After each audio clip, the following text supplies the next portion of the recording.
Hello and welcome to Can I Retire Now with your hosts, Nick Russell and Becky Wagoner.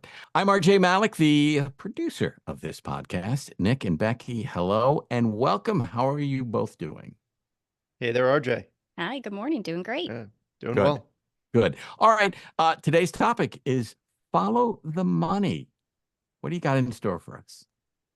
Today, we're going to talk about not necessarily setting a budget as much as tracking where your dollars go and the information that you can get from just literally seeing how you spend your money throughout the month and the year and any insight you can gain from that. So follow the money. Okay. That seems to be a good way to lead into how much money or how do you go about following the money, and also keeping track to lead into retirement.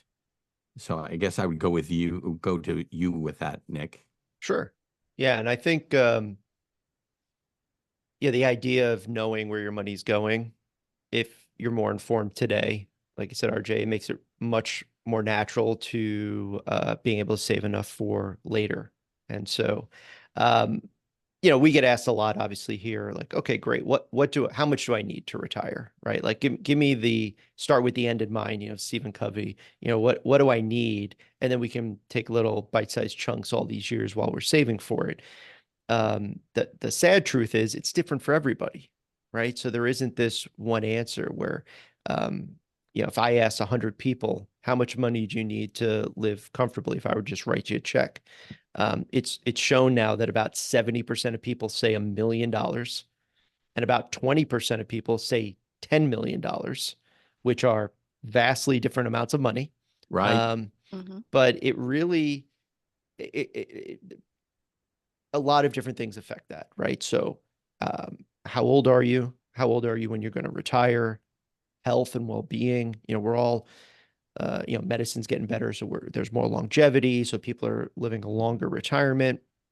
I have really a large percentage of clients I'm seeing now go, instead of I worked at this company for 40 years and I'm retiring, maybe they're working until they're 60 or 55 and then working another job, a less stressful, less income producing job that's just, more of like a step down into retirement. But of course, when you make those changes, you might not be able to save as much money because you're making less. So, there's a lot that factors into, answering the question of how much. But how much you can save depends on how much you're spending, what's left over at the end of every month. So I think that's naturally, even though it's when people go, hey, Nick, what do I need to retire today? Can I retire now? And I go, well, what are you saving now? They never like me going right to that, but that's the fuel for the machine, right? Is what you're putting away every month. It's a tough question to answer, and a lot of times things pop up, especially as you get older and your parents are getting older. I know my wife and I are facing that situation, and so how do you prepare for that? How do you tell, like, my wife and I were not prepared for our parents aging the way they did. My mother-in-law is in a facility. My dad had dementia before he passed, and he made some questionable decisions money-wise that is now, we're looking at. So how do you prepare for that? I mean, Yeah, I'm asking you to look into the future with a crystal ball and help me. So how do you approach that? Yeah, the crystal ball is just off screen here. You guys can't see it on this video, but right. Yeah. So there's probably the best way to answer that is, to do proper financial planning. This is now taking a step back and just thinking about things as a whole. I always believe in, if you prepare for the worst, you can then enjoy the best, right? So, and part of this is really generational, right? So your parents, like your example you just gave, that generation, and even our parents' generation, they got Social Security, pensions. It wasn't really necessary for them to save additional money in, say, 401ks, Roth IRAs, other investment vehicles, because pension and Social Security, provided them a good lifestyle. And I have plenty of clients that's what they live off of, and they're, happy, and they're going to do other things with their money. It wasn't really until, I would say, anybody who's about 70 to 65, kind of the baby boomer, the end of the baby boomer group here, where pensions faded away. And now all of a sudden, the onus was really on us to save for our retirement. And everybody all the way down to the, early 20s group that works with me here, it's on us. And so, you never know what's going to happen. So part of that is extra cash reserves. We're talking about retirement. Forget retirement for now. Extra money in the bank for what if my air conditioner blows? What if I get really sick? We'll talk about this, I'm sure, at some point later in the podcast when we talk about insurances and things like that. But I was on disability. I made a disability claim when I was in my early 20s, well before I knew Becky. And I otherwise was perfectly healthy. But all of a sudden, I'm now not working. And so how do you pay your bills, and how do you go through that? So yeah, there's a lot of just preparing for things that may or may not happen. And by the way, when they don't happen and you're happy and healthy, you have more money because you've put this aside in preparation for those things. The tough part, though, is when you're younger, you're not thinking about retirement. Yeah, never. It's just not there. I know from my experience when I was in my 20s and 30s, I was thinking about my next move in my career. Where am I going to go next? I want to go to a bigger market, bigger radio station, that type of stuff. I never thought about, what am I going to do when I'm 55, 65, 75? It just never thought. So I guess this is a question for parents. How can they prepare their kids? I mean, is that something you discuss with your clients?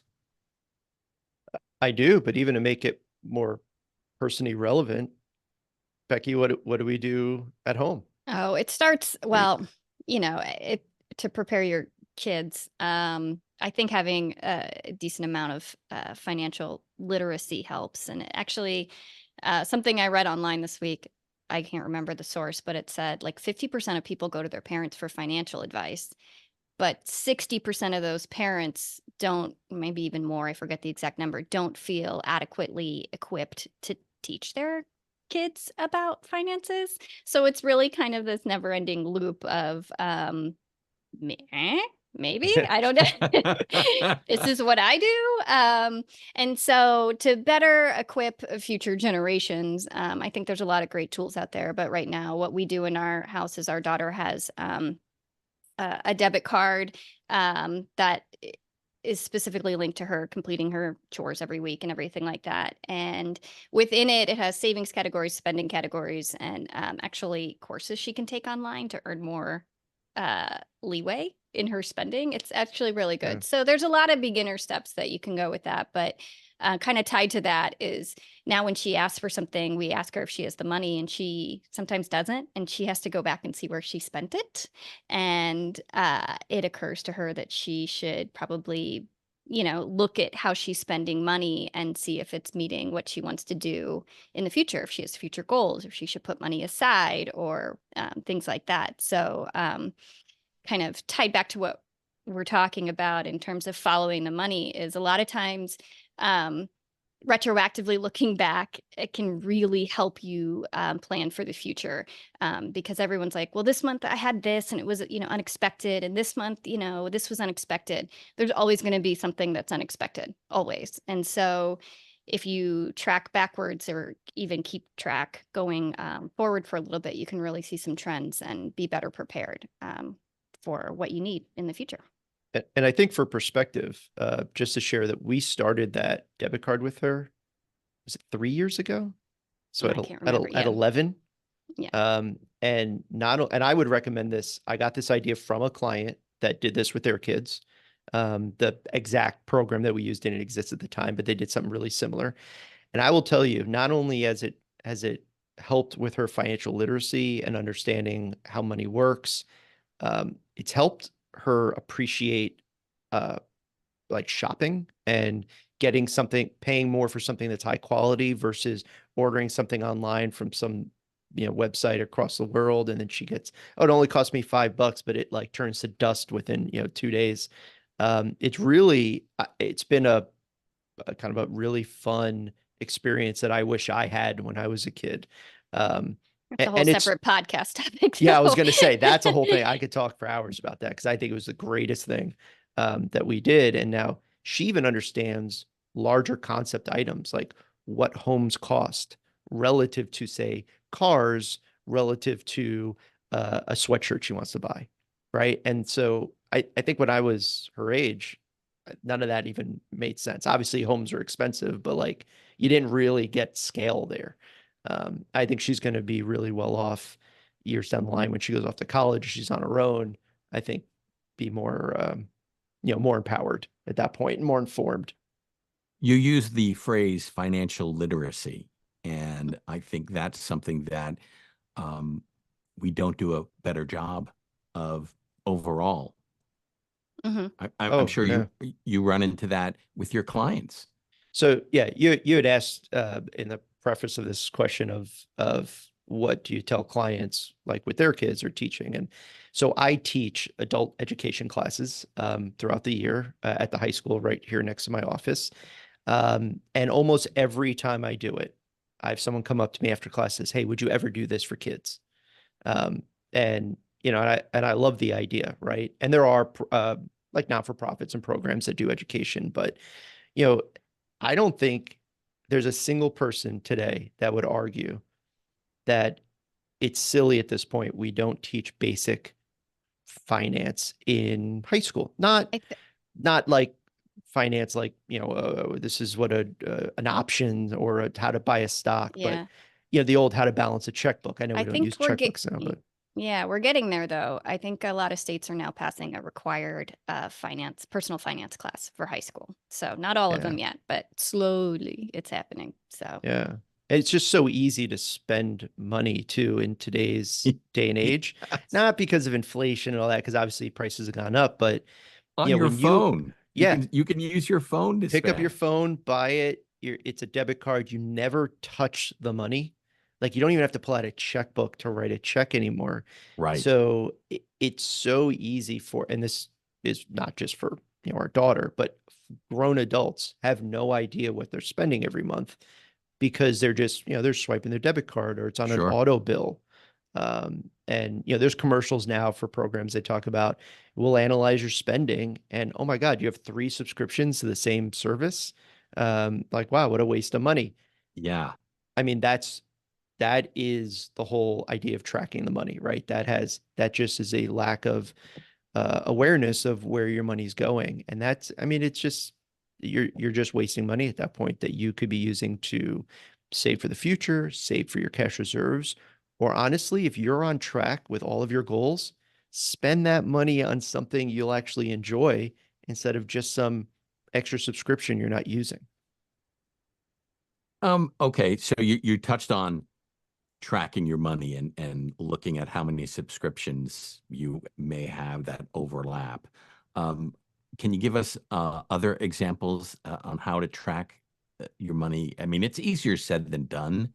Um, I, you know, I don't want to sound obnoxious. I think it's easier than people think. So, probably. I used to be a person that was like, oh no, easier said than done. I know when I'm asking someone to do this, it's a lot of work and blah, blah, blah. And then I moved in with Becky. So when Becky and I moved in together, no, don't worry, I'm going somewhere with what? this. Look at So, the look on Becky's face.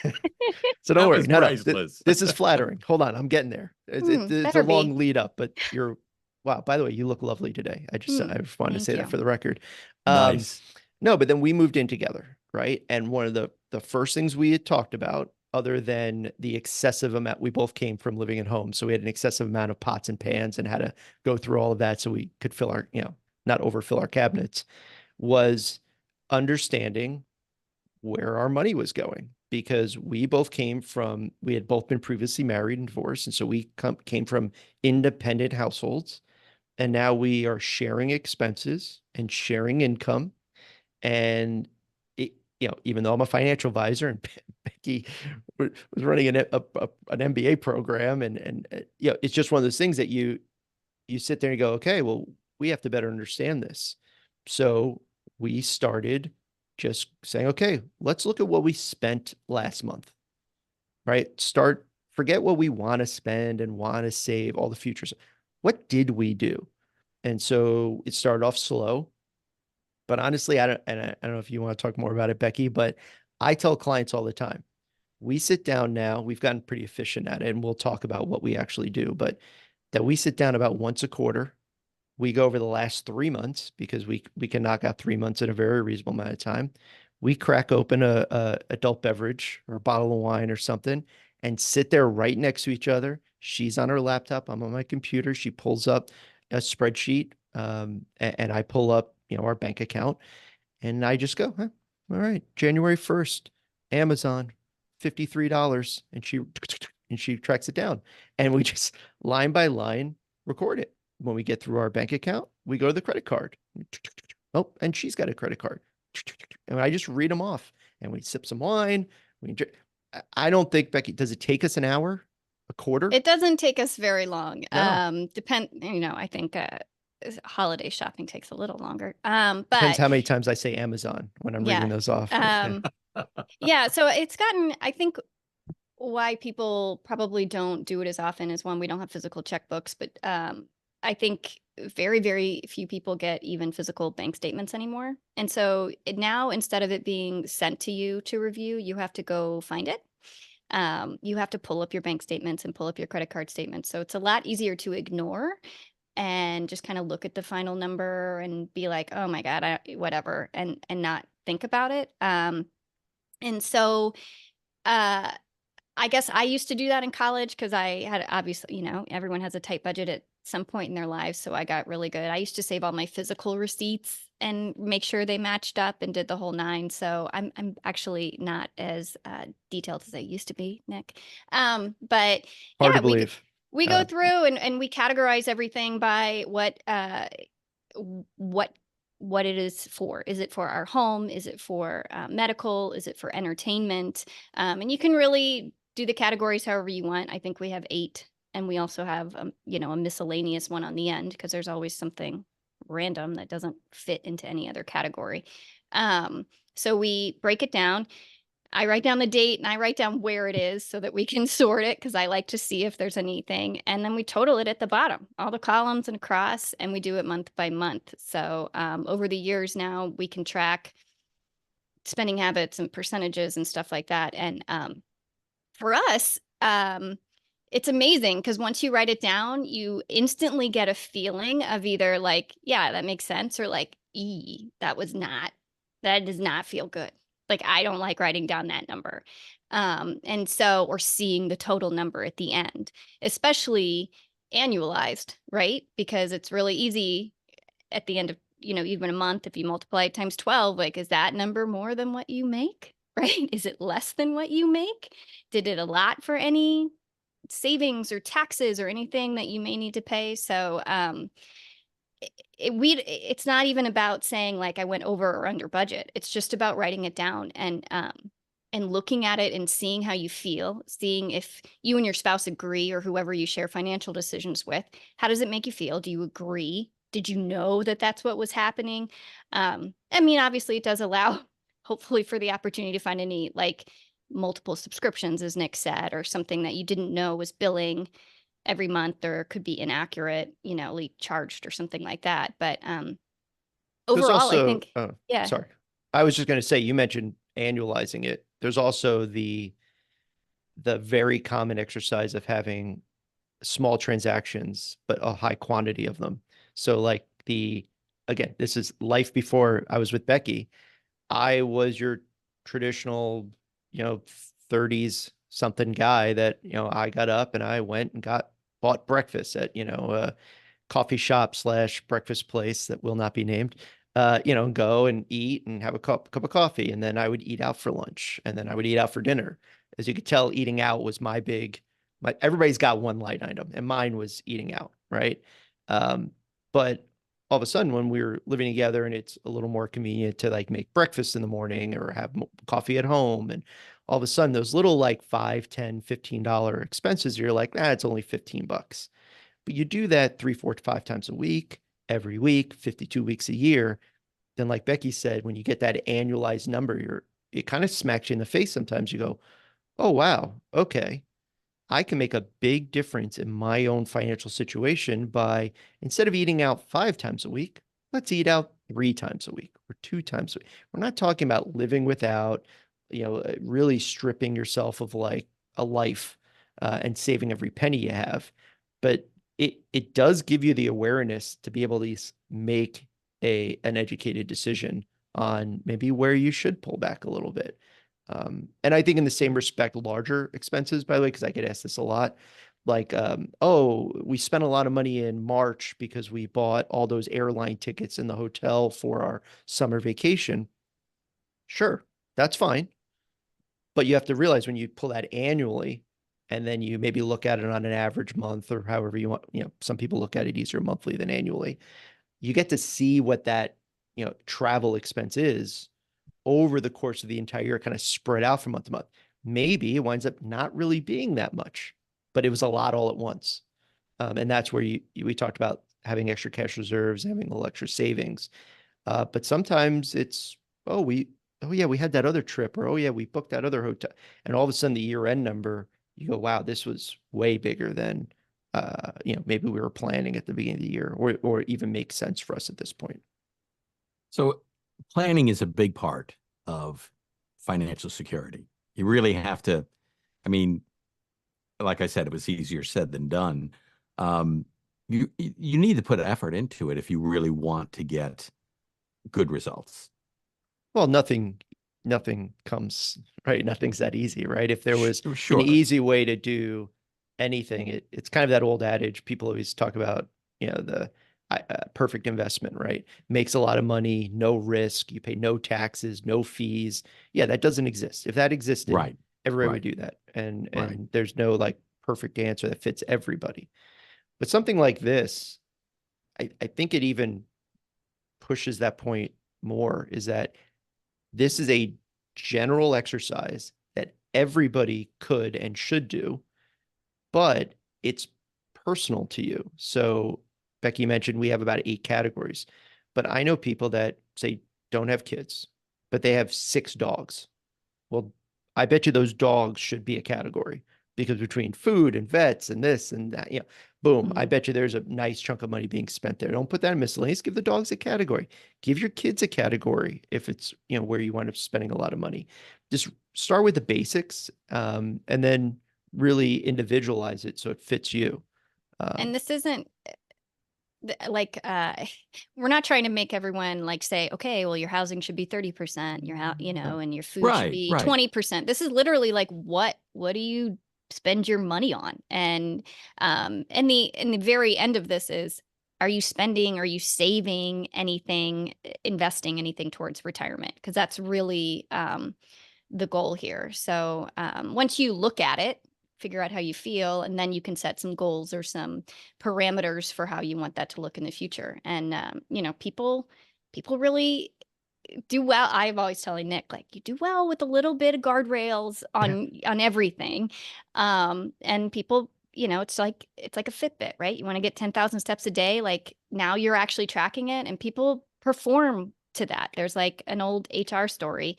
They were tracking water usage in a building for environmental things, and they were having a competition between floors, and people were going to different floors of their office building to use the bathroom because they wanted to win so much, this Okay. competition to be, so once you figure out what you're spending and what your goals are, and you really put that in your mind on a regular basis, you can easily see some results sway that way. And it's easier to do it early on than later, find $50 a month rather than 2,000. It's developing a habit that will, it's just like exercise. Mhm. You need to do it for 3 weeks before it becomes, or 4 weeks before it becomes a habit.